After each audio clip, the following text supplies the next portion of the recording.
Значи тук има някакъв евент на френски резачки и нещо, което ми грабна окото, всъщност е това нещо тук. Едно красиво старо ровърче,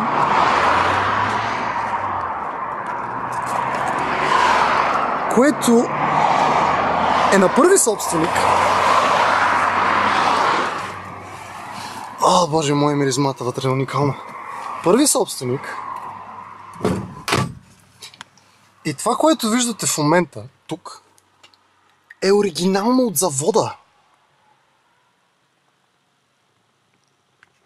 И е на 58 963 км. Това са реалните километри, които човека си го е карал, откакто си го е купил от завода. Преди малко се срещнах с човека, обаче той тръгна и ми каза, че е окей да снимам тук разни неща. Това е най-сексапилната кола, която съм виждал в последните 2 седмици, които се занимавам с разни коли, с снимане и какво ли още не. Това е най-секси колата, която съм се качил. Заеби скайлайни, заеби супри, заеби всякакви други работи. Ей, това е просто красиво. Просто красиво. Невероятно красива кола, изключително перфектно поддържана. Кожата е съвсем леко износена. 4 места. Изключително красив салон. И абсолютно нещо, което бих желал да притежавам някой ден. Определено нещо, което бих желал да притежавам някой. Даже си има и оборотомер, 7000 оборота,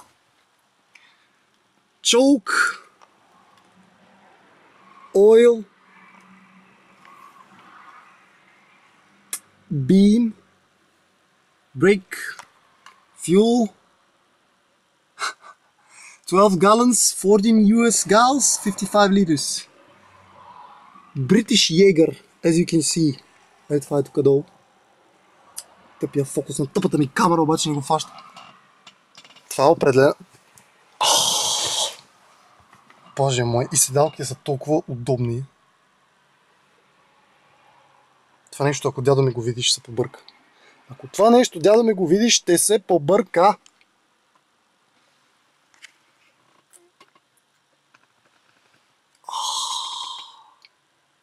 Вау. Вау.